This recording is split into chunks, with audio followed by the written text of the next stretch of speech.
Bonjour, j'ai encore beaucoup d'extraits à vous lire. Et alors, Catherine qui m'envoie, c'est, elles l'ont peut-être corrigé. Moi, Catherine, ma vie. Moi, Catherine, ma vie, c'est beau comme titre. Remonter dans le temps, lunettes, remonter le temps pour me souvenir, voici le but que je me donne.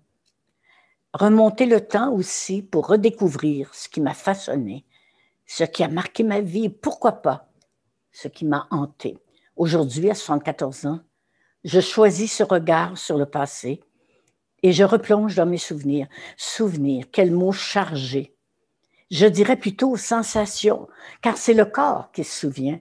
Rétrospective d'un rêve, réminiscence qui s'est longtemps terminé par une sensation d'étouffement, un besoin extrême de pousser contre un obstacle qui presse le dessus de ma tête, et cela pour pouvoir respirer. Ce n'est que le jour où j'ai verbalisé et analysé ce rêve que j'ai compris.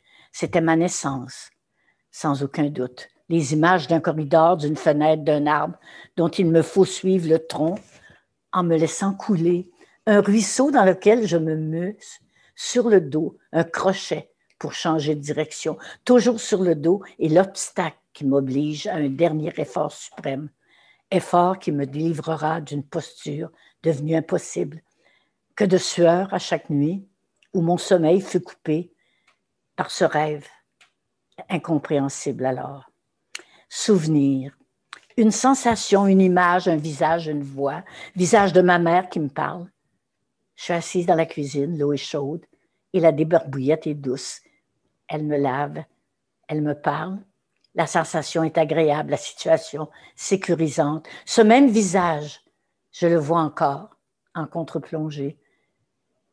Ce que je vois surtout, c'est le ventre gros. Sur ce ventre, une miche de pain maison, j'ai faim. Je l'ai exprimée. Elle, c'est ma mère. Elle a d'abord beurré la miche. Ensuite, j'ai vu le couteau qui tranchait ce qui allait devenir une simple beurrée de beurre.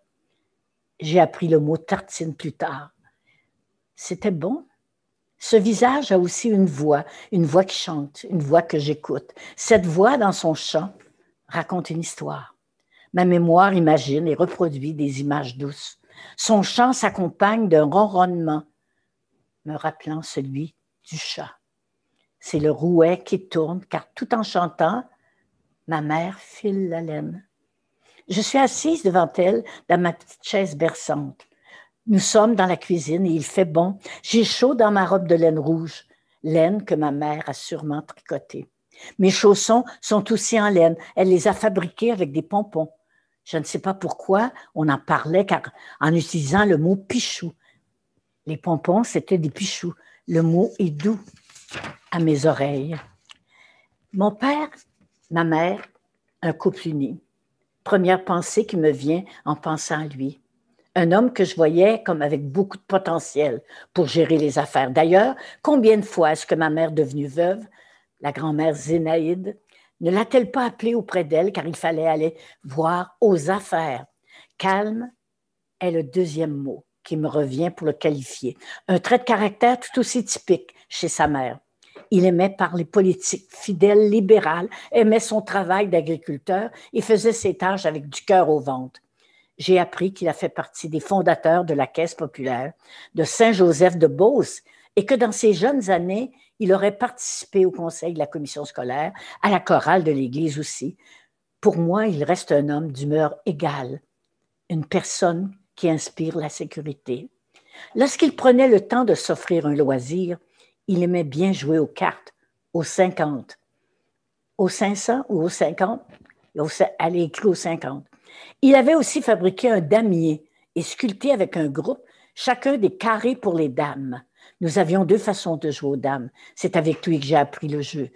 Barreau, qui consiste à savoir faire une rangée de dames sur 3 lignes, jeu composé de 3 carrés, grand, moyen, petit. Dans son discours, je retiens qu'il n'aimait pas les banques, qu'il décrivait d'ailleurs comme n'ayant pas de cœur.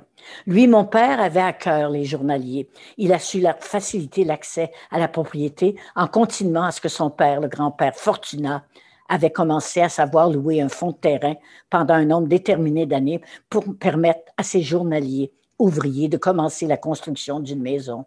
Les gens avaient 40 ans pour venir payer ce fonds. Pendant toutes ces années, ils payaient une petite rente et lorsqu'ils avaient accumulé la somme déterminée au préalable pour le lopin de terre, ils venaient régler la dette. C'est ainsi que j'ai vu se bâtir sur une partie de la ferme un petit quartier ouvrier en même temps, extension au village de 5000 personnes qui était Saint-Joseph-de-Beauce. Je ne peux pas parler de mon père sans parler de sa grande fratrie. Lui, l'aîné des fils, avait 6 frères et 7 sœurs. Tous habitaient notre voisinage. Un sens de la famille très développé. La fierté des portes de porter le nom. L'amour et le respect de la terre. Je n'ai pas connu mon grand-père décédé bien avant ma naissance, mais j'ai connu sa maison, la maison de l'accueil, les bons moments avec les cousins chez l'oncle Émile et tante Françoise. Une maison où il faisait bon danser, jouer aux cartes, être ensemble et avoir du plaisir simple, jouer des tours aux voisins. Tout le village connaissait ma grand-mère sous le nom de Mémère Jacques. Il y avait tant de Jacques dans ce village. Pour moi, le côté relié à la ferme fait partie de mes souvenirs d'été. Me diriger vers les bâtiments et voir mon père dans le hangar avec des outils comme un rabot, un vilebrequin, et le voir varloper un morceau de bois. Ça sent bon et la couleur de bois neuf est belle. Je revois la meule où il aiguisait sa hache, la pierre utile pour affiler la faux, instrument qu'il était défendu de toucher, la remise à bois. Tous disent la chède, emprunté du mot anglais. On y range le bois de poêle. Un jour que j'y vais, je vois toutes ces cordes de bois et une feuille de papier journal, sans doute balayée par un coup de vent vers cet endroit.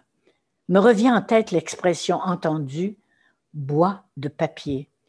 Mon interrogation reste donc à savoir si c'est ainsi que le bois se transforme en feuille de papier. Bien sûr, je ne suis pas encore d'âge d'aller à l'école à ce moment et mes connaissances se limitent à ce que j'entends à la maison. La batterie. Sûrement que le mot vient du mot batteuse, instrument oratoire, mangeuse, gourmande, insatiable, comme disait le texte dans mon livre de lecture de primaire, endroit où on trouve de la moulée, nourriture pour les animaux. Encore une fois, une odeur qui rappelle un peu le pain, le meilleur, le fenouil.